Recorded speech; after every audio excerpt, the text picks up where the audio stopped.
Hey, what's up guys, Control here. I'm bringing you guys one of the new archetypes that's actually been kind of discovered from the Witchwood.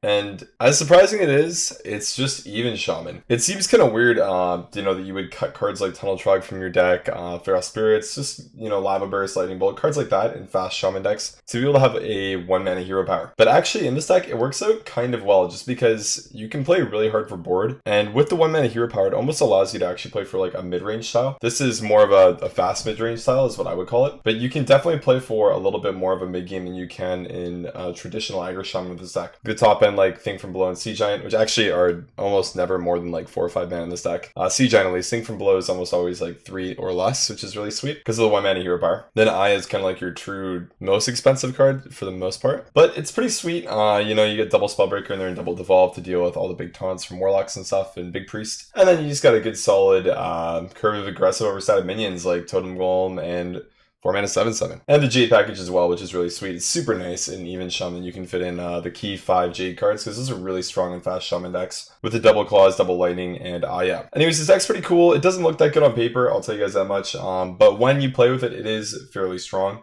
I've definitely got my ass kicked by this list quite a bit. So, stop talking, let's play some games.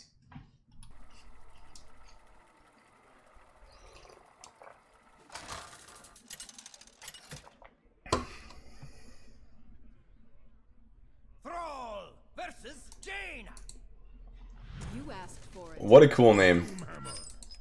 These guys are usually aggro mages, which is kind of tough. Just gonna look for 2-drops. Flametongue or Direwolf lets my totems just shit on his 1 and 2s. J-Claw's really good too. Not a bad hand. We have turned our curse into our strength. I'm kind of tired of the Baku opening, but the Gen one, I'm still all about it. We have turned our curse into our strength. I still like it, man.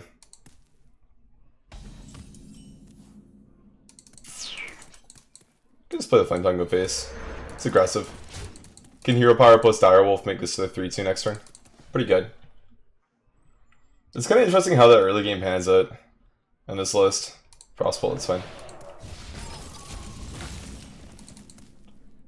Totem number 3 on turn 3, which means the good old Thing from Below is already 3 mana going into turn 4. I can Hero Power make it 2 actually. You always get a discount with it. Control when you get big boy ranks yesterday with Quest Rogue. 23 is not even that high. I had big boy ranks when I'm like top 10.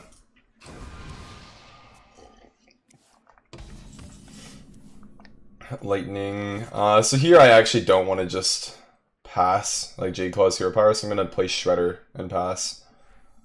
I play Shredder over here because he clears the Stone Claw. Yeah. If he starts playing minions, then we can actually play Sea Giant next turn too, which is really sweet.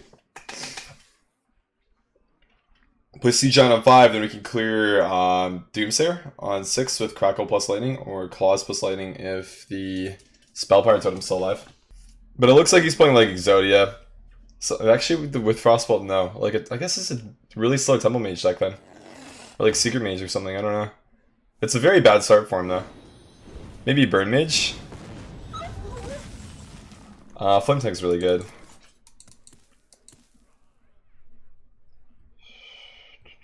Do I not just want like Lightning Hero Power though? So this pushes so much damage is what I like about it. It's so aggressive. Can just Hero Power, do this, and play G-Claws, go face. Like I don't need to trade, there's no reason to. We're definitely in the driver's seat right now, just telling him basically what to do. And this is the thing, in matchups like this, like mages just cannot deal with a wide board. When they're playing aggressive variants at least. So he's just getting shit on by the fact that I have 1 mana hero power.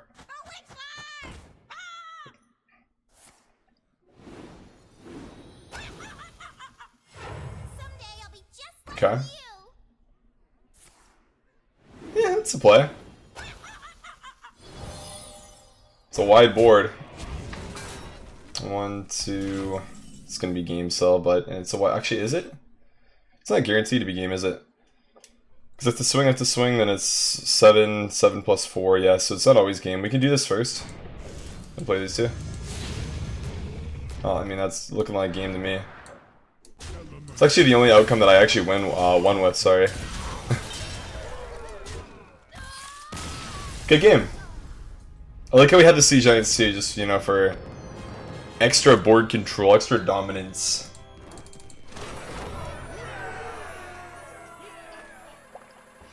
That was a shitty start from him. Oh, there we go. Rank 400, number 2. Let's go. So from my experience, this matchup's kind of tough when you're playing Quest Rogue. So I'm kind of happy about this. You know, I'll keep the Golem, but I'm not going to play it right away. I think as hero power, I could keep Portal in case he plays like a 1 or 2 drop. I coin 7/7 on 3, then play Golem on 4. It's like an average aggro Shaman start. Not having like Flameslinger or Direwolf sucks, or Merc Spark even. I need the non-overload cards, so I probably should have mulled that, but it's hard to say. This is really good against the Baku deck. He doesn't have saps and stuff, so 7/7 is nuts too. Good stuff. Feel pretty confident about this. Might not actually go for coin 7/7, we'll see. But in general, we should be okay. Aya-chan.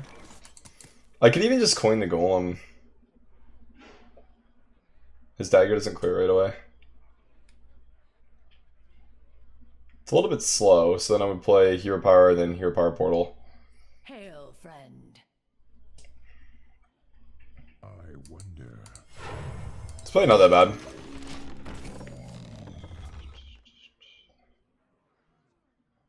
Being said though, coin 7/7 is just a little bit better against this deck because they don't have saps, right?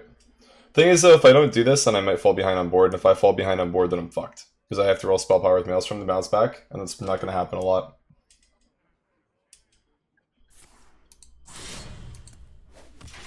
Swing the... Nope, doesn't preemptively swing. Okay. I feel like a preemptive swing from him would have been pretty good. Because half my totems just... I mean, actually, well, with that logic, then it's not. It's only this totem that would have fucked him, because if he preemptively swung, then he would beat Healing Totem.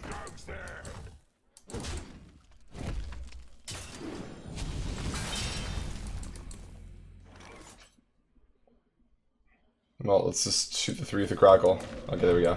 Good stuff. I don't get to play a 4-drop next turn, which sucks, but I get tempo, which is good. Because Hedgecline just snowballs so fast.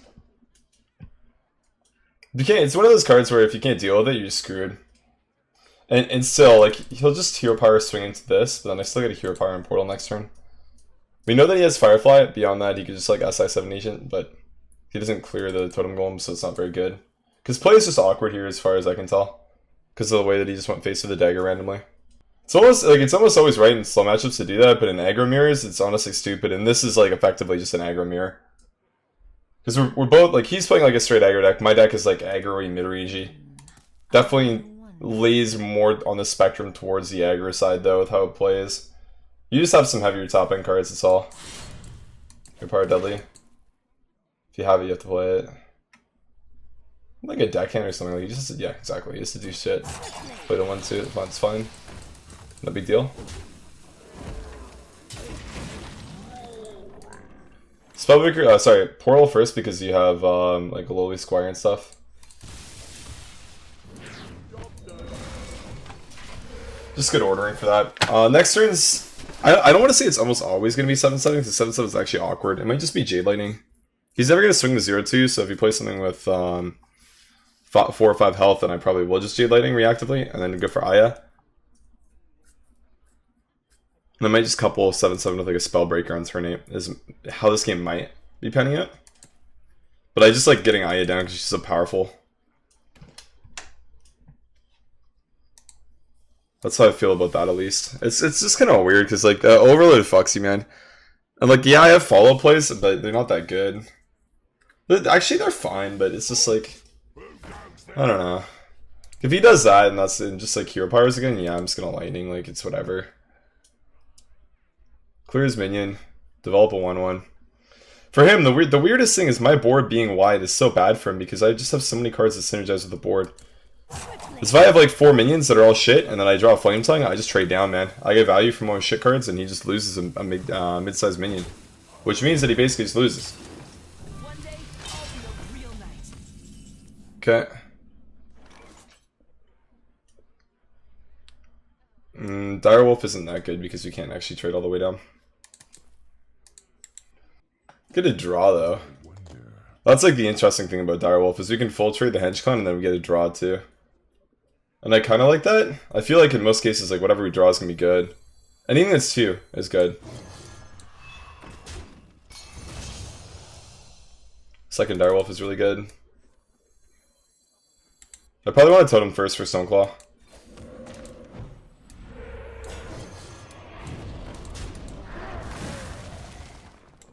I'll swing that. I mean, he's just going to trade into one of the Direwolves with that, so I just miss one if I don't do that. It's okay though. I'm still going to play Aya next turn. If we so choose.